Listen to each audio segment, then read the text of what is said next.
नमस्कार. आपण पाहत आहात बहुजन शक्ती न्यूज. आर.के. लॉ कॉलेज येथे मराठी भाषा गौरव दिन उत्साहात साजरा. विवा शिरवाडकर उर्फ कुसुमाग्रज यांच्या जयंतीनिमित्त मराठी भाषा गौरव दिन आर.के. लॉ कॉलेज भांडूप येथे मोठ्या उत्साहात साजरा करण्यात आला.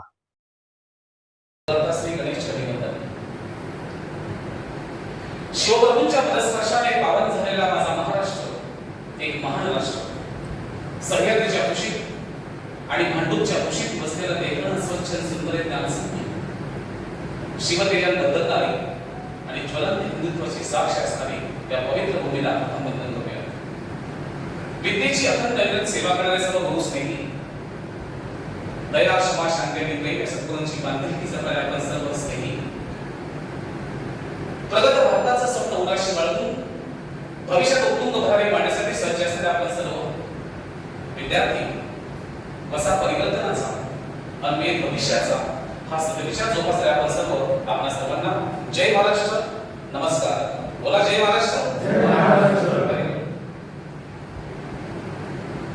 आपल्या गुरुस्नेही काय आहेत त्यांच्याबद्दल मला बोलावं असं वाटतं. कारण आम्ही परागत्या फुलातले त्यातील गंध तुम्ही आहात. आम्ही परागत्या फुलातले त्यातील गंध तुम्ही आहात.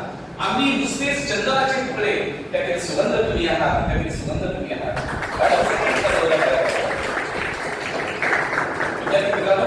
तुमच्यासाठी मॅडम, मुले आपली गोड गोजिरी जशा फुलांच्या माळा, हे छान फुल असते ना.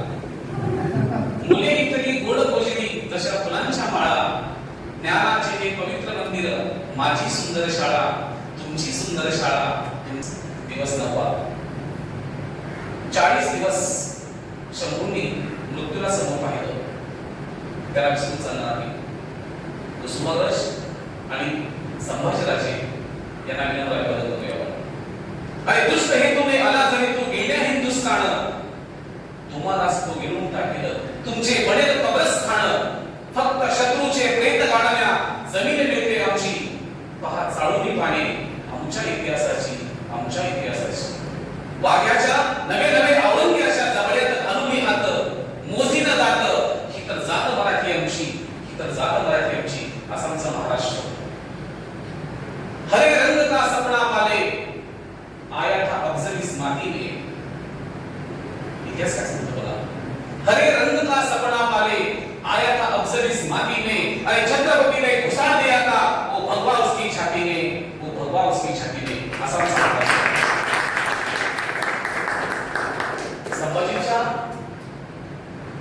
नेतृत्वावरती सलग 9 वर्ष अखंड मुघल साम्राज्य जेल सांगण्यात गेले. 9 वर्ष एकही लढाई हरले नाहीत. काय ते शंभूराजे होते. आणि त्यांच्या विजयाबद्दल मी असं म्हणेन, हर हर हर हर महादेव हा घोष लगी दुमदुमला रे. भर भर भर भर वीर मराठा रणांगणावर शिरला रे. थर थर थर थर थर थर शत्रू भीतीने थरथरला रे. सब सब सब सब भारतावर तलवारीचा बसला रे. आणि फडफड फडफड भगवा झेंडा आसमानाला भिडला रे, आसमानाला भिडला रे. असा आमचा हिंदुस्थानचा इतिहास आहे. विष्णू सांगणाऱ्या मित्रांनो, आज कुसुमाग्रज, विवा शिरवाडकर ज्यांना ज्ञानसूर्य म्हणतात, नक्कीच आम्ही साहित्यावरची माणसं त्यांच्यावरती मोठी नव्हती. मराठी अध्यापक मुंबई विभागाचा कार्याध्यक्ष म्हणून गेली 7 वर्ष काम करतोय. पण मुंबईला अनेक कार्यक्रम आहेत, माझ्या कॉलेजमध्ये कार्यक्रम आहेत. पण मी इथं काही माझं मनोगत व्यक्त करणार आहे ते मला तुम्ही सहन करून घ्यावं असं वाटतं. मित्रांनो, असं म्हणतात की आपला महाराष्ट्र हा संयुक्त महाराष्ट्र, त्याची पार्श्वभूमी फार मोठी आहे.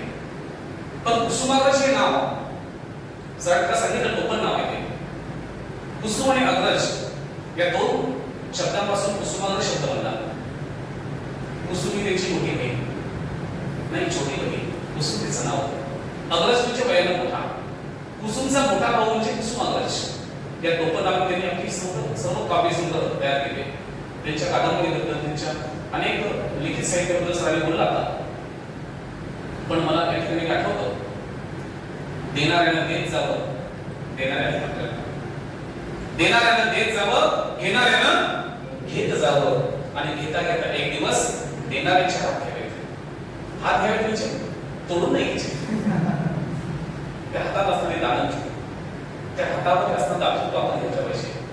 हिरव्या पिवळ्या डोंगरावर हिरवी पिवळी शाख घ्यावी, सह्याद्रीच्या कड्याकडून छातीसाठी ढाल घ्यावी, वेड्या पिस्या ढगाकडून वेडे पिसे आकार घ्यावेत, मातीमधल्या प्रश्नांसाठी पृथ्वीकडून हुंकार घ्यावेत, उसळलेल्या दर्याकडून पिसळलेली आयार घ्यावी आणि शांत होणाऱ्या डोंगेकडून तुकोबांची माळ घ्यावी. देणाऱ्या देत जावं, घेणाऱ्या घेत जावं, घेता घेता एक दिवस देणाऱ्याच्या हात घ्यावे. किती खराब काय केलं बघा. या ठिकाणी मला गुरुदेव रवींद्रनाथ टागोरांची कविता आठवते मॅडम. सीबीएसई बोर्ड आहे. मावळतीला जाणाऱ्या सूर्याला एका प्रश्न विचारला की मी गेल्या त्या जगाला प्रकाश कोण देईल? आकाशातले सगळे ग्रह, सगळे तारे यांनी खाली माना घातल्या, सर्व निशब्द झाले. तेवढ्यात एक छोटीशी पंक्ती पुढे आली आणि म्हणाली, हे प्रभो, कोणी प्रकाश देवो न देवो, मी मात्र माझ्यापर्यंत जगाला प्रकाश देण्याचं काम करेन. आणि हो, ती इंग्लिशची पंक्ती पुढे आली आणि तिला आंधळा उघाड वाटलं. मला वाटतं सूर्य मावळल्यानंतर या जगाला प्रकाश देण्याचं काम जर कोणी केलं असेल, नाही सूर्य आपल्याला बनता आलं, पण आपण सर्व आपापल्या क्षेत्रामध्ये, आपापल्या गावामध्ये या समाजाला प्रकाश देत आहात, यासाठी मी तुम्हा सर्वांचं मनापासून कौतुक करतो. आता आजचा दिवस हा वैविध्यपूर्ण आहे, कारण एक असं मला आठवतंय, म्हणजे अनेक टॉपिक आहेत, सरांना माहित आहे, अनेक टॉपिक संग्रह आहेत, इंग्रजीमध्ये, मराठीमध्ये आहेत, पण मराठीमध्ये मी कालच एक आठवण म्हणून मी एक कविता लिहिली आहे. येता सय तुझी दाटला कंठ माझा, येता सय तुझी दाटला कंठ माझा, कसे उतरवू ग तुला विरला आधार माझा.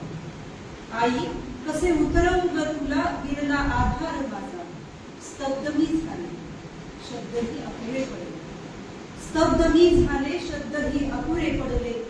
गहिवरही लेखनी आस्वादच सर्व केले, गहिवरही लेखनी आस्वादच सर्व केले. मायेचा पाझर उष्मातील गारवा तू, आई मायेचा पाझर तू, उष्मातील गारवा तू. माझ्या हृदयी श्वास तू, जगण्याची आस. कित्येक मिळाले मज जगी या मायेची सोबत, कित्येक मिळाले मज जगी या मायेची सोबती. तुझं विण नाही कोणी तुझ्या पदरात मायेची.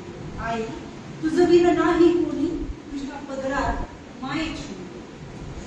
आई, तू गेल्यानंतर मजला सर्व शून्यच भासले. आई, तू गेल्यानंतर मजला सर्व शून्यच भासले.